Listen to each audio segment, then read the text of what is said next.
Hello, I'm going to read a book from Roald Dahl's Revolting Rhymes, and it's Goldilocks and the Three Bears. This famous wicked little tale should never have been put on sale.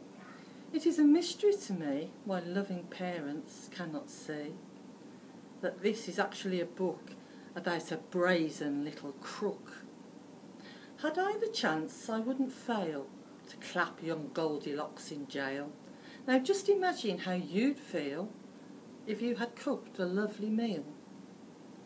Delicious porridge steaming hot, fresh coffee in the coffee pot, with maybe toast and marmalade, the table beautifully laid. One place for you and one for Dad, another for your little lad.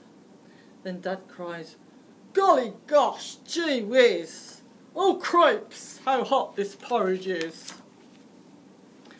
Let's take a walk along the street until it's cool enough to eat. He adds, an early morning stroll is good for people on the whole. It makes your appetite improve.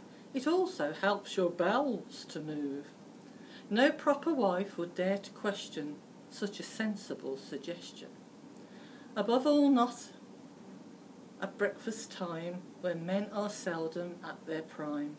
No sooner are you down the road than Goldilocks, that little toad, that nosy, thieving little louse, comes sneaking into your empty house. She looks around.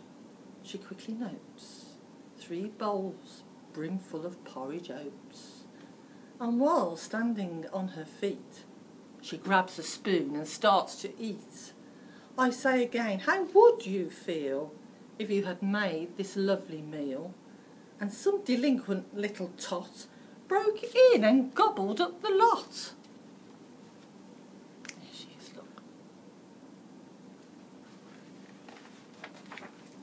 But wait, that's not the worst of it.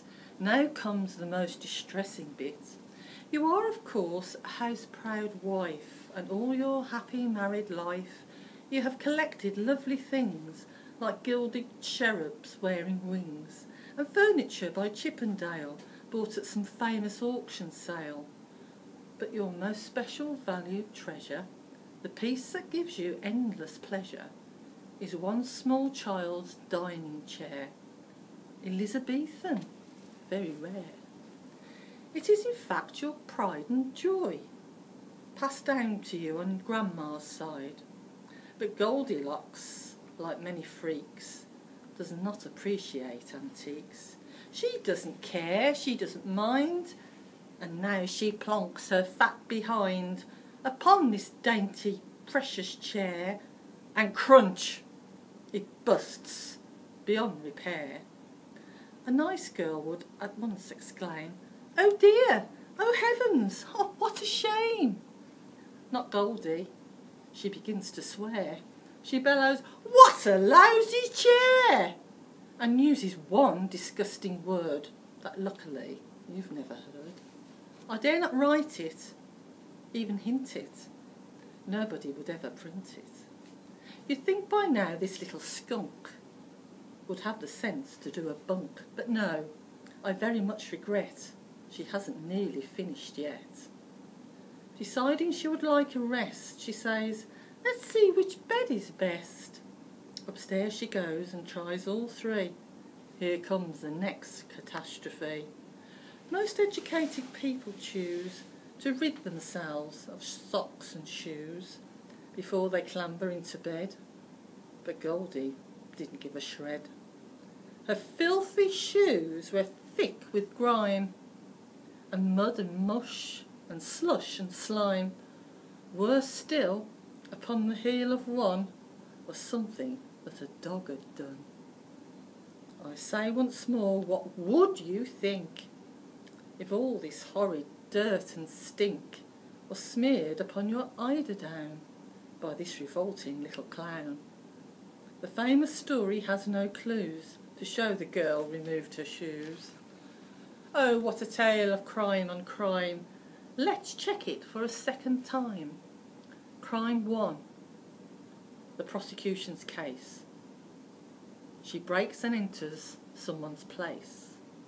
Crime 2, the prosecutor's note. She steals a bowl of porridge oats. Crime 3, she breaks a precious chair belonging to the baby bear.